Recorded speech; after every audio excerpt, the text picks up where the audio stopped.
আসসালামু আলাইকুম বন্ধুরা, আমরা বিভিন্ন সময় আমাদের প্লে স্টোর থেকে বিভিন্ন রকমের অ্যাপস ইনস্টল করে ব্যবহার করে আবার পরবর্তীতে সেই অ্যাপসগুলো ডিলিট করে দিই। আসলে আনইনস্টল করে দিই বা ডিলিট করে দিই, কিন্তু পার্মানেন্টলি কিন্তু সেই অ্যাপসগুলো আপনার ফোন থেকে ডিলিট বা রিমুভ হয় না। এই বিষয়টি আমরা অনেকেই জানি না। কিভাবে পার্মানেন্টলি আপনার ফোনের অ্যাপস ডিলিট বা রিমুভ করবেন সেই বিষয়টি আজকে আপনাদের সাথে শেয়ার করব। তো বন্ধুরা, গুরুত্বপূর্ণ ভিডিওটি শুরু করার আগে আপনি যদি আমার চ্যানেলে নতুন হয়ে থাকেন তাহলে অবশ্যই আমার চ্যানেলটি সাবস্ক্রাইব করে পাশে থাকা বেল আইকনটি প্রেস করে দেবেন এবং ফেসবুক পেজটি ফলো দিয়ে রাখবেন। তো চলুন ভিডিওটি শুরু করা যাক। বন্ধুরা, এই কাজটি করার জন্য আমরা চলে যাব আমাদের প্লে স্টোরে।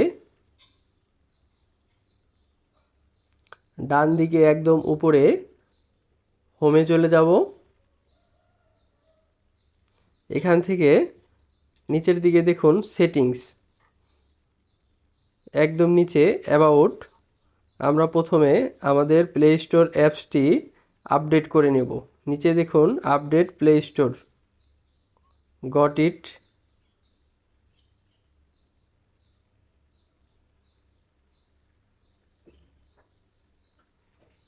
এখন ব্যাক করে চলে আসলে আমরা আবার আমাদের হোমে চলে যাব। এখানে দেখুন manage apps and device, click করব। দেখুন ম্যানেজ, ক্লিক করব। এখানে দেখুন 44টি অ্যাপস আমি বর্তমানে আমার ফোনে ইনস্টল করে রেখেছি যা আমি ব্যবহার করি। তো গুরুত্বপূর্ণ কাজটি দেখাবো।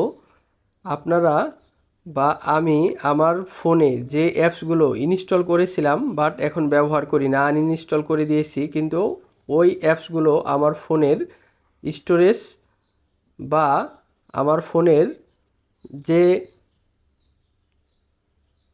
স্টোরেজে রয়েছে সেটি পার্মানেন্টলি আমরা রিমুভ করে দিব। তো দেখুন দিস ডিভাইস, ক্লিক করব। নট ইনস্টলড, ক্লিক করব।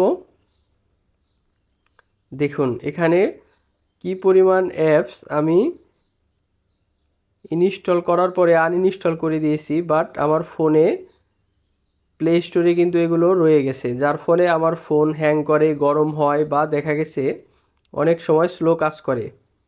তো এই অ্যাপসগুলো ডিলিট করার জন্য, পার্মানেন্টলি ডিলিট করার জন্য কি করবেন, এই ডান দিকের বক্সে প্রেস করলে সিলেক্ট হবে, সিলেক্ট করে দেন সবগুলো এই ডান দিকে উপরে ডিলিট অপশন পাবেন, পার্মানেন্টলি রিমুভ করে দিবেন।